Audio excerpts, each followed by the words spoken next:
नमस्कार, जय महाराष्ट्र. मी डॉक्टर अनिल फळे. M 2035 live मध्ये आपल्या सगळ्यांचं स्वागत आहे. आपल्या सोबत आहेत यशदाचे उपमहासंचालक डॉक्टर मल्लीनाथ कलशेट्टी आणि डॉक्टर कलशेट्टी सरांकडून आपण समजावून घेणार आहोत की मुख्यमंत्री समृद्ध पंचायत राज अभियान या अंतर्गत जे काही एसडीजी आणि त्यानंतर मूल्यमापन हे जे काही होत आहे त्या संबंधी आपण त्यांच्याकडनं समजावून घेणार आहोत. महाराष्ट्रातल्या तमाम ग्रामपंचायता सगळ्या लक्षात घेता त्यांचं मूल्यमापन ही अत्यंत महत्वाची गोष्ट आहे आणि गट विकास अधिकाऱ्यांच्या मार्फत ते आता पुढील काही दिवसांमध्ये एक विशिष्ट कालबद्ध कार्यक्रम आखण्यात आलेला आहे. त्याविषयी कलशेट्टी सर आपल्याला माहिती देतील. दर्शकांना माझी विनंती आहे की चॅनल सबस्क्राईब करावं आणि आपल्या प्रतिक्रिया या संदर्भातल्या कमेंट बॉक्समध्ये अवश्य लिहाव्या.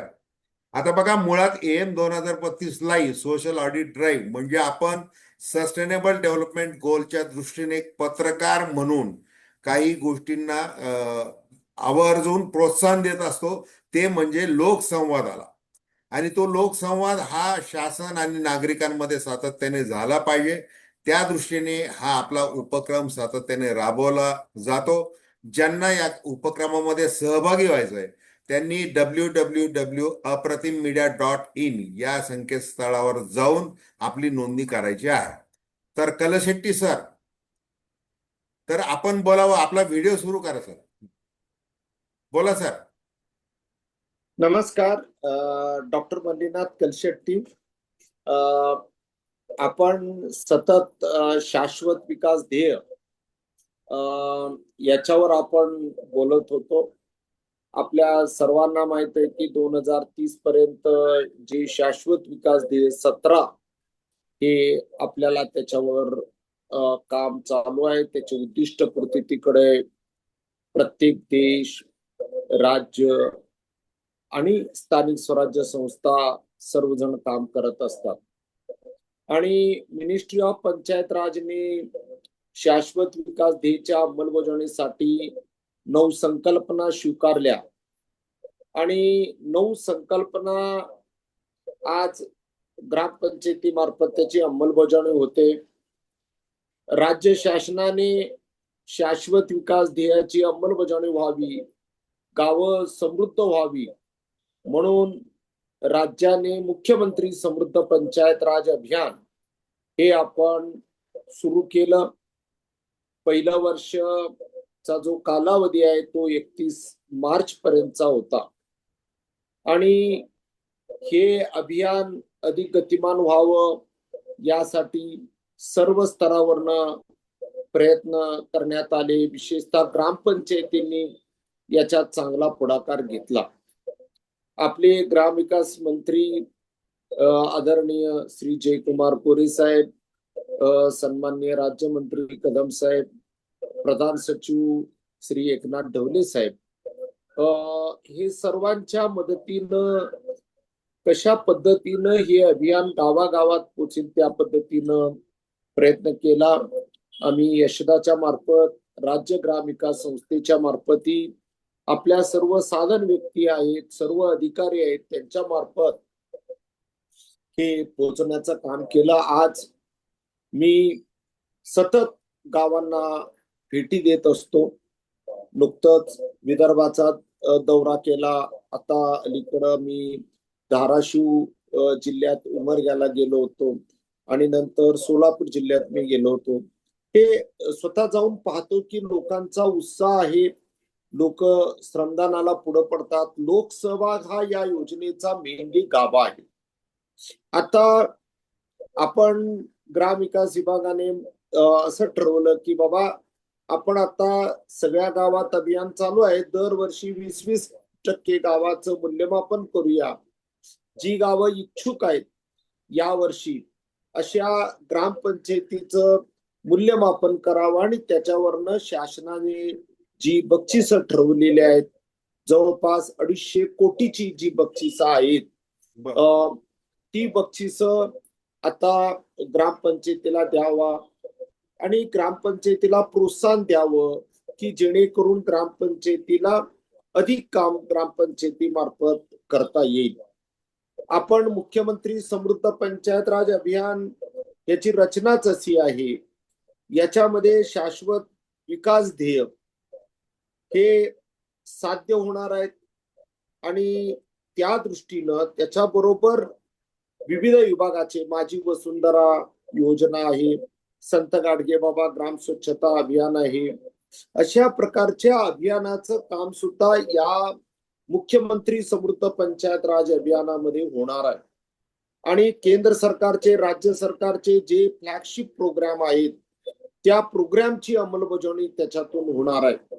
आणि एक लोक चळवळ कशी तयार होईल हे या पद्धतीनं.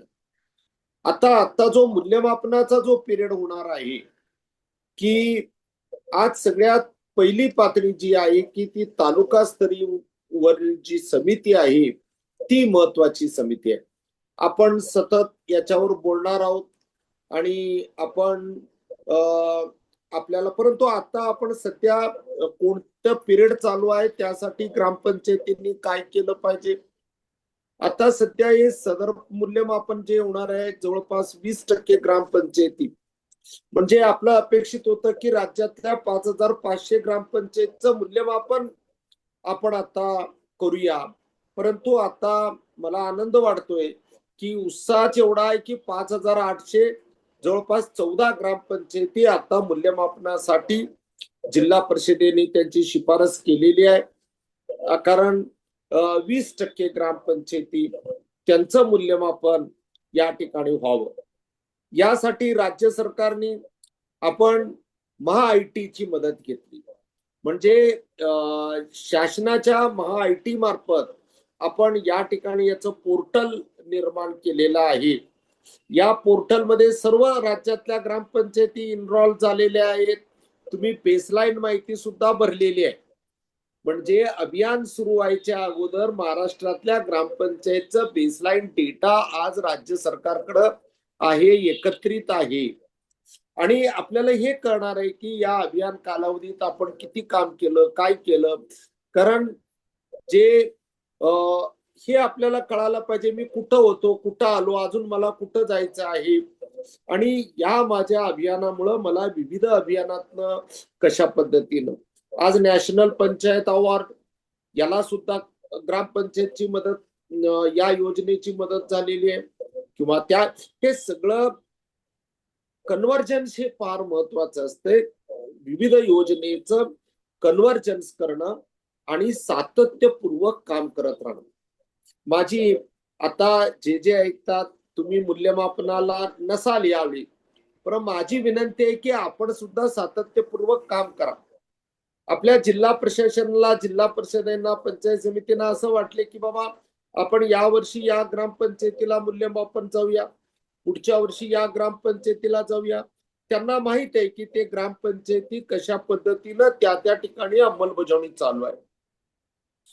जे ग्रामपंचायती पुढच्या वर्षी येणार आहेत त्यांच्यात असं पंचायत समितीला वाटते की या ग्रामपंचायतीत अधिक काम झालं तरच ते अचीव होणार आहे. त्यामुळं माझी तुम्हाला सगळ्याला नम्र विनंती आहे, आज मुख्यमंत्री समृद्ध पंचायत राज अभियानाचे जे आपण 8 जे इनोव्हेटिव्ह 8वा इनोव्हेटिव्ह आहे, परंतु जे 7 आहेत त्या 7 वर तुम्ही सातत्यपूर्वक काम करत राहावी अशी माझी विनंती आहे. पहिलं हे सुशासनयुक्त पंचायत आहे, आपल्याला माहित आहे. दुसरं जे महत्वाचं आपलं आहे जलसमृद्ध स्वच्छ व हरित गाव. तिसरं जे आहे त्या ठिकाणी महात्मा गांधी नरेगा, आता फीबी जी रामजी येईल, विकसित भारत जी रामजी. आता विविध योजनेचा कन्व्हर्जन्स आहे. त्याच्या पुढचा जो मुद्दा आहे आपण संस्था सक्षमीकरण, आणि त्याच्यानंतर आपल्याला त्या ठिकाणी आपण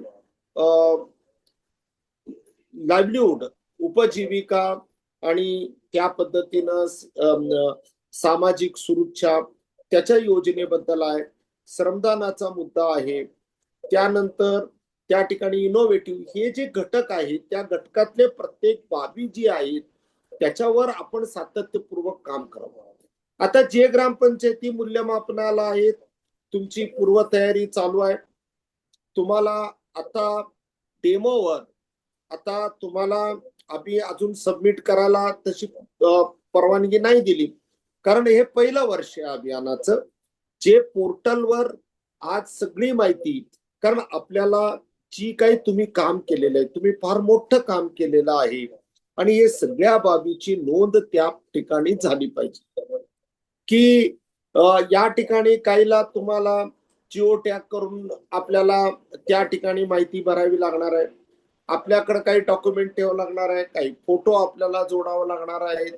आणि आपण प्रत्येक ग्रामपंचायतीला सांगितले की बाबा 2.5 ते 3 मिनिटाचं एक फिल्म तुम्ही बनवा, की जेणेकरून तुमच्या गावात तुम्ही काय काय अभियानात केला ती सगळी माहिती त्या ठिकाणी असायला पाहिजे. म्हणून आता आता सध्या जो पार्ट आहे, तुम्ही पूर्व तयारी करा लागला. तुम्ही जे जे काम केलेलं आहे, एवढं मोठं काम केलेलं आहे, त्याचं डॉक्युमेंटेशन करा, त्याचं सगळं एकत्रित माहिती गोळा करा. आणि आता आपल्या पोर्टलवरनं तुम्ही बघू शकता की या पोर्टलमध्ये कुठली कुठली माहिती तुम्ही भरणार आहात. आणि काही माहिती आपल्याला माहिती आहे की किती आता मागच्या वर्षी महात्मा गांधी ग्रामीण रोजगार हमी योजनेमध्ये किती आपल्या गावातील लोकांना रोजगार मिळाला, किती लाख रुपयाचं काम झालेलं आहे, हे तरी रेकॉर्डला त्या पद्धतीने आहे. किती जलतारा झाले, किती विहिरी झाल्या, किती असे काही डॉक्युमेंट भारत सरकारच्या वेबसाईटवर पण तुमच्या त्या पोर्टलवरनं पण तुम्हाला घ्यावं लागणार आहे. आता किती सीसीटीव्ही गावात बसवला, आता कारण आपल्या राज्यात मी पाहतो की या अभियानामध्ये मोठं काम जे झालेलं आहे, सुरक्षिततेच्या दृष्टीनं सर्वांच्या ग्रामपंचायतींनी उत्तम काम सीसीटीव्ही मध्ये केलेलं. ठीक आहे, काही ग्रामपंचायतीत अजून सीसीटीव्ही बसवायचं असेल, परंतु जे काही या अभियानात सांगितले ते सीसीटीव्ही कुठं कुठं बसवला, त्या सीसीटीव्हीचा आपल्याला जिओ टॅग करावं लागेल, त्या ठिकाणी लावावं लागेल. हे अशा पद्धतीचं प्राथमिक माहिती आपण आता तुम्हाला तुमचे गाव वर्षभरात झालेले ग्रामसभाची बैठक, वर्षभरात झालेले महिला सभाची बैठक, वर्षभरात झालेले बाल सभाची बैठक आणि वार्ड सभा, या सगळ्याची माहिती म्हणजे हे सगळं माहिती आपण त्या ठिकाणी गोळा करावी. कारण त्या ठिकाणी फार्मर प्रोड्युसर ऑर्गनायझेशन मंजूर केलेलं आहे की बाबा कुठल्या योजनेत केलेलं आहे, त्या ठिकाणी आपण आत्माच्या मार्फत केले का, विविध संस्था मार्फत केले का, ते आपल्याला पाहायला पाहिजे. आता महिला बचत गटाचं काम फार उत्तम रित्या आपल्या राज्यात झालेलं आहे. आता त्या बाबतीत तुम्हाला आता MSRLM चे सुद्धा त्यांच्याकडे सुद्धा ही माहिती रेग्युलरली घेतली जाते. त्या ठिकाणी संपूर्ण यंत्रणा आहे, त्या ठिकाणी किती काम झालंय, काय झालं, किती बँकेमार्फत कर्ज मिळाले, किती जण लखपती दिदी अगोदर किती होते, आता ग्रामपंचायतीने पुढाकार घेतल्यानंतर किती लखपती दिदी झाल्या, या सगळ्याची माहिती मला वाटतं की तुम्हाला सगळ्यांना मी उगा काही उदाहरण दिले. तुम्ही पंतप्रधान आवास योजना, इतर आवास योजनेचे घरकुलं पूर्ण केलेलं आहात, ते किती घरकुलं होती, किती घरकुलं पूर्ण झाली, आणि याचं सगळं माहिती तुम्ही त्या योजनेच्या पोर्टलवरनं पण भरता. कारण उद्या आपल्याला जी कमिटी येईल ती कमिटी नुसतं तुम्ही दिलेलंच नाहीये, ते काउंटर चेक करणार, कारण स्पर्धा आहे. शेवटी आता पहिल्या कमिटीला एकूण 3 ग्रामपंचायती निवडायचे, ते महत्वाचे राहणार आहेत, कारण त्याचीच पहिली ग्रामपंचायत पुढे जाणार आहे. त्यामुळं ती जी तालुका स्तरावरची कमिटी, म्हणून राज्य शासनाने सांगितले की गट विकास अधिकाऱ्यांच्या अध्यक्षतेखालील समिती, आणि गट विकास अधिकारी आणि 5 जण, आणि विशेष म्हणजे पत्रकार संघाचे प्रतिनिधी त्या ठिकाणी आहे.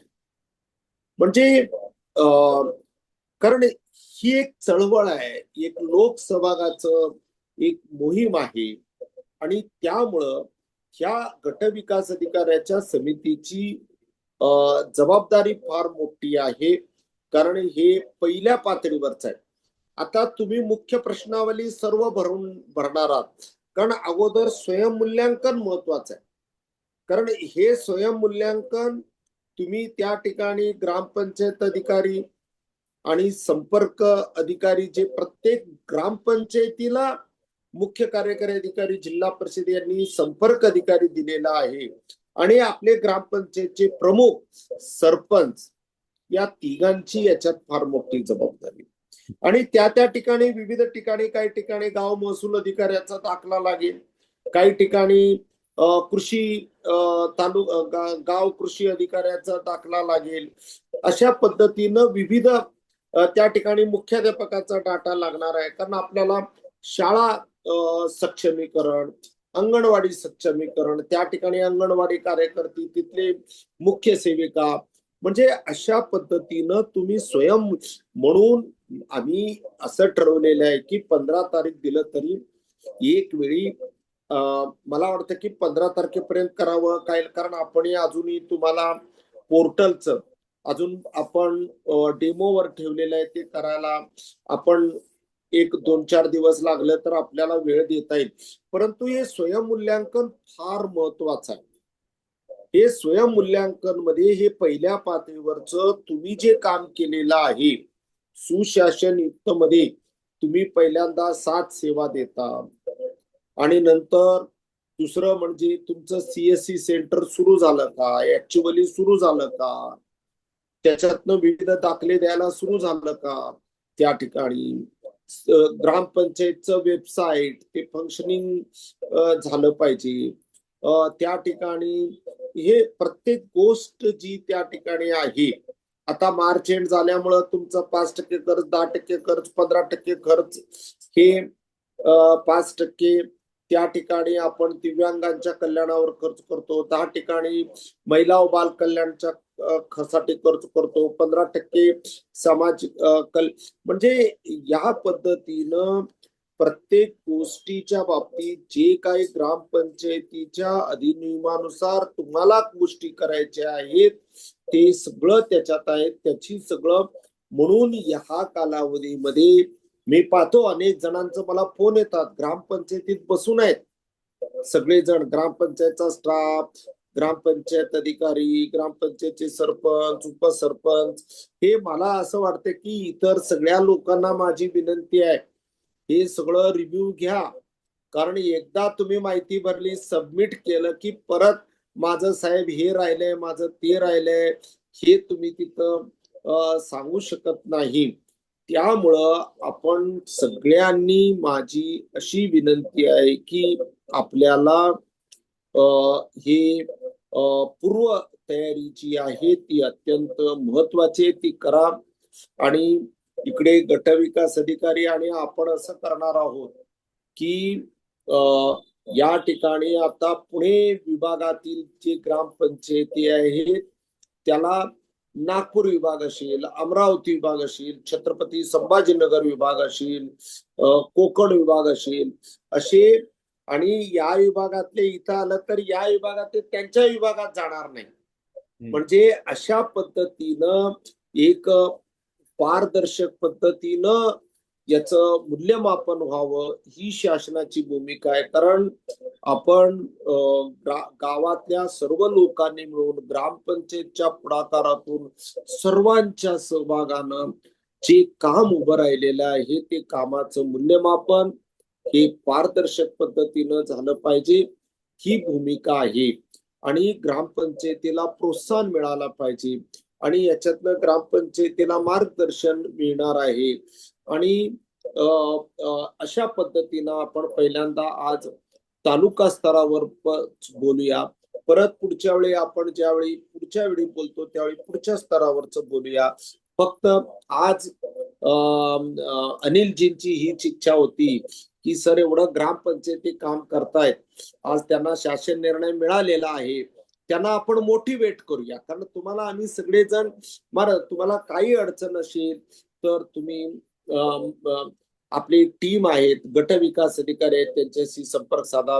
पोर्टलवर आमचे अनिल पगाटेंचं नाव नंबर दिलेला आहे आणि त्या भागातले आपले विभागीय जे पंचायत ऍडव्हान्समेंट इंडेक्सला मार्गदर्शन करत होते, हे ग्रामपंचायत अधिकारी असतील, विस्तार अधिकारी कुलकर्णी, हे सगळे मदत करतील.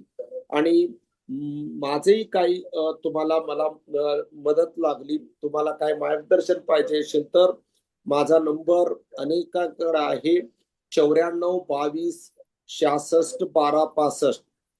डॉक्टर मल्लीनाथ कलशेट्टी 9422661265. ते तुम्ही मला व्हॉट्सअप करा काही अडचण असलं तर. परंतु मला वाटतं की आपल्या गटविकास अधिकाऱ्यांना किंवा विस्तार अधिकारी, माझी या ठिकाणी गटविकास अधिकाऱ्यांनाही विनंती आहे, तुम्ही आता सध्या अजून मूल्यमापनाला तुम्हाला 15 नंतर जायचंय, परंतु सध्या आपल्या ग्रामपंचायती सगळे जे मूल्यमापन आहेत तिथं त्यांची सर्व माहिती, त्यांनी जे काम केलेलं आहे त्याचं रेकॉर्ड वगैरे व्यवस्थित ते करून घ्यावं. विस्तार अधिकाऱ्यांची भूमिका, तालुका स्तरावरचे सर्व अधिकाऱ्यांची भूमिका, सन्माननीय पदाधिकाऱ्यांची भूमिका महत्वाची राहिलेली आहे. आणि आपण सर्वांनी मिळून मूल्यमापनाची चांगली तयारी करावी.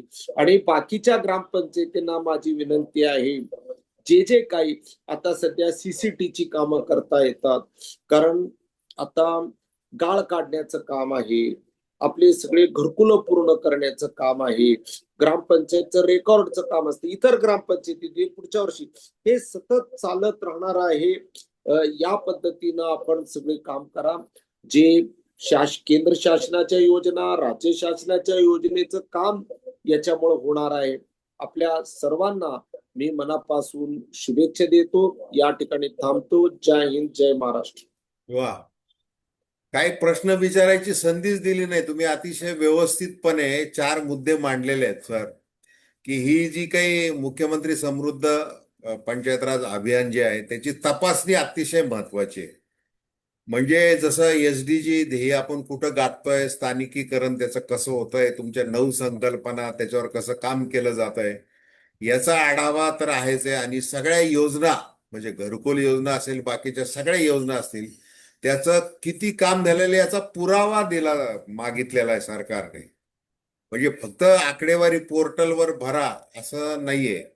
तर गट विकास अधिकारी, त्याच्यानंतर तुम्ही पत्रकारांनाही सोबत घेताय आणि ठिकठिकाणी ही मूल्यमापन करताय, ही अतिशय चांगली गोष्ट आहे.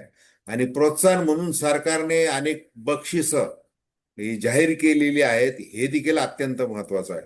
तर कलशेट्टी सर, तुमचं खूप खूप अभिनंदन, आभार तुमचे. तुम्ही 4 प्रामुख्याने हे जे अभियान जे आहे आणि मूल्यमापन, तर वेळापत्रक व्याप्ती तुम्ही सांगितलेली आहे 16 एप्रिल ते 5 मे हे 20 दिवस चालणार आहे. त्याच्यानंतर गट विकास अधिकारी बीडीओ हे सगळे कार्यालयाच्या बाहेर बाहेर असणार आहेत. त्यांनी आपला पदभार आपल्या कनिष्ठ सहकार्याला द्यायचा आहे आणि त्यांनी ते फील्ड वर्क याच्यामध्ये जास्त महत्वाचं आहे. वास्तविक उन्हाळा आहे वगैरे याची काही कुठली काळजी न करता, कुठले कारण न देता त्यांनी फील्डवर काम करणं हे अत्यंत महत्वाचं आहे. त्याच्यानंतर तुम्ही जो महत्वाचा मुद्दा सांगितला की पारदर्शक मूल्यमापन प्रक्रिया ही झाली पाहिजे, तर ते एक तुम्ही सांगितलंय. निष्पक्षता आणि शिस्त म्हणजे या विभागातले त्या विभागात अशा पद्धतीने लोक जातील की जे निष्पक्षपणे तपासणी करू शकतात. त्याच्यानंतर तालुका पातळीवर पर्यायी व्यवस्था म्हणजे पर्यायी कार्यभार जसं आता बीडीओ सगळे ते देणार आहेत. तर ही अतिशय चांगली गोष्ट आहे. ग्रामीण भागामध्ये साधारणतः ज्या गोष्टी बोलल्या जातात त्या बऱ्याचशा नकारात्मक असतात. आता हे पत्रकार म्हणून मी बोलतोय, परंतु तुम्ही आता पत्रकारांना सोबत घेऊन हे जे काही मूल्यमापन करताय ही अतिशय अभिनंदन करण्यासारखी गोष्ट आहे, आभार मानण्यासारखी गोष्ट आहे. तर कलशेट्टी सर, खूप खूप धन्यवाद. Thank you sir, thank you. आपण ही संधी दिली त्याबद्दल मी मनापासून आपल्या सर्व सहकाऱ्यांचं मनापासून धन्यवाद. थँक्यू.